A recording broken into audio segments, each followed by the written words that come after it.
To start my individual oral by introducing my global issue, which is patriotism, and I'd like to talk a little bit about why I chose this issue. I think it started in class when we were focusing on war. As you know, we read a few novels about war and a collection of poetry from the First World War. Out of all the poetry we read, I really liked the poem The Soldier by Rupert Brooke for a couple of reasons. First of all, I liked his style and structure, which I'll talk about more later. But I think what I liked most about him as a poet and person was his willingness as a young man, not much older than me, to face death for his country. I have a lot of respect for that, probably because I live in a very peaceful world. And the kind of peace and freedom that I enjoy today is largely due to people like Rupert Brooke, who were willing to die for their country.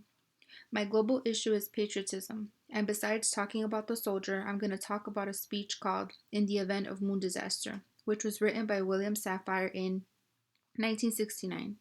William, or Bill Safire, was Richard Nixon's speechwriter. In 1969, he had to write a speech for the president, which would have been read if the astronauts Edwin Aldrin and Neil Armstrong had died on their mission to the moon. Of course, as we all know, the astronauts returned home safely, and this speech was never read on TV. Nevertheless, it is an interesting text, and it ties into my global issue of patriotism. As I'll explain, it shows how these men were willing to die for a greater cause. So, my thesis statement and argument for my individual oral will be that people need patriots and heroes who are willing to die for their country and the great good of humanity. And both Bill Safire and Rupert Brooke knew how to remind readers of this importance for human sacrifice. They achieve it through their use of language, including the use of antithesis and diction.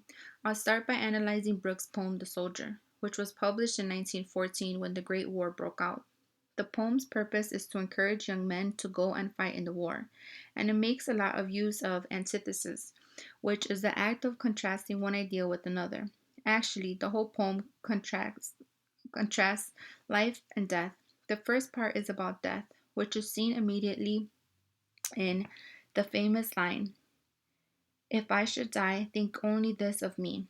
And the second part, after the volta in line 9, is all about life. It includes words like heart, pulse, and laughter.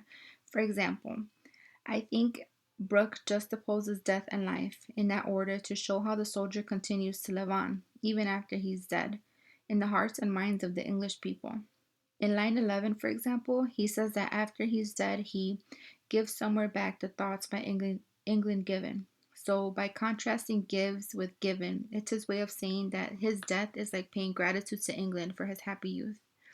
A similar use of antithesis is found in line 4, where he uses the words rich and richer.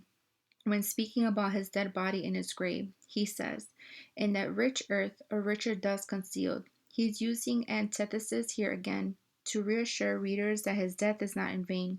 His body is richer because, as he explains in lines 5 to 8, his body was shaped by England, and England gave him flowers to love and ways to roam. In fact, he says quite literally that his body belongs to English in line 7, when he says he is a body of England's. All of this explains what he meant earlier in the poem, when he says quite poetically, If I should die, think only this of me, that there's some corner of a foreign field that is forever England. I can imagine how those words were received by young men all around England in 1914, and this is how the poem encouraged them to go and fight in the Great War. It was like he was telling them that they would be remembered as heroes for dying abroad. Besides using antithesis, the poem also uses diction to incite patriotism and heroism. Diction, I should define, is the poet's choice of words, and Brooke has chosen his words very carefully in this sonnet. For example, rather than using the word grave, he refers to a corner of a foreign field in line 2. And this is a curious choice of words, because you would think of a hero's grave as a big tomb or monument and not a small, insignificant corner. This kind of humble modesty is seen again in line 5 when he refers to his body as dust. This word relates to the natural world and it sounds really pure. There are more words like it in the first stanza, such as earth, flowers, air, rivers, and suns. All these references to nature are contrasted with the abstract nouns in the second stanza, such as thoughts, dreams, gentleness, peace, and heaven. This transition from concrete things in the natural world to abstract ideas is really important for the meaning of the poem. I think it's Brooke's way of telling soldiers that they'll be remembered long after they're dead. It's like saying that their seemingly insignificant bodies, which are buried in the dirt far away from home, are actually significant. They are, in a way, the price that England has to pay for hearts at peace under an English heaven. So, to finish my analysis of The Soldier, I like to say that Rupert Brooke uses antithesis and diction quite effectively to incite patriotism among his readers. It's also probably why so many English people know this poem and hear it on Armistice Day. To move on to the Bill Sapphire speech, I'm going to explore its use of antithesis and diction as well. And I'm going to show how he uses this thing to make not only Americans but all the people in the world feel proud of these two astronauts, Buzz Aldrin and Neil Armstrong. It's an interesting speech because it was never actually read out loud.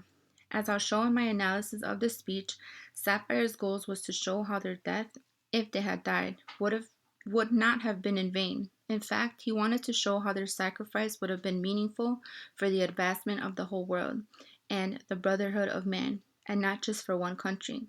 Like I said before, antithesis is a way of contrasting ideas, and Sapphire's speech is full of it. Almost every line of his speech uses parallel structures to contrast ideas, often using similar words. As he uses antithesis to advance his ideas that the death of the astronaut should make the world feel more united, the opening line is a good case in point.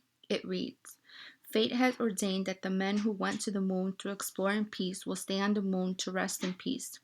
Besides contrasting their exploration with their deaths, his emphasis is clearly on peace here.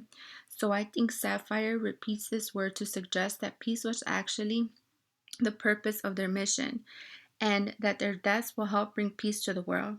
This interpretation is supported by another use of antithesis in lines 11 and 12. In their exploration, they stirred the people of the world to feel as one. In their sacrifice, they bind more tightly the brotherhood of man. I think that's a very important line in the speech because it shows how the death of these astronauts bring people together in hope, wonder, and sorrow. The idea that Buzz Aldrin and Neil Armstrong belong to everyone, not just America, is developed a few lines before this in lines 8 through 10, where antithesis is used again. They will be mourned by their families and friends. They will be mourned by their nation. They will be mourned by the people of the world. They will be mourned by a Mother Earth that dared send two of her sons in the unknown. So, by contrasting family and nation with the people of the world and Mother Earth, Sapphire broadens the purpose of the speech, and he implies that the astronauts died for everyone's sake. Looking at the time, I should probably say just a few words about the diction and then conclude. First of all, the word that is more prevalent through the whole speech is man, or mankind, and it also serves the purpose of unifying readers and listeners. It appears in line 4, when he says that the astronauts know that there is hope for mankind in their sacrifice.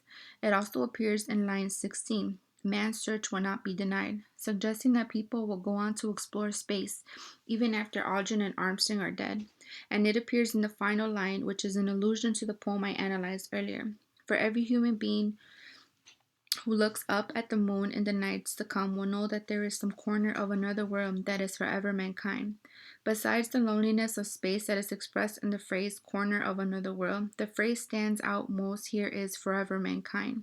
Many listeners who know Brooke's poem would hear the word mankind has replaced the word England, and this replacement is pretty significant, I think. It implies that we've moved away from a time of fighting wars for the glory of a nation, and it implies that we've started exploring space as a united world for peace instead. This leads me to the conclusion of my talk.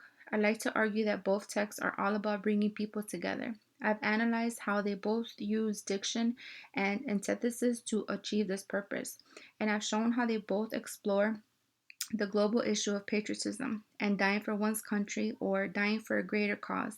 I think people need heroes, not just as role models or for spiritual guidance, but I think that it takes the sacrifice of a hero to remind people what they have in common and what values are worth fighting for.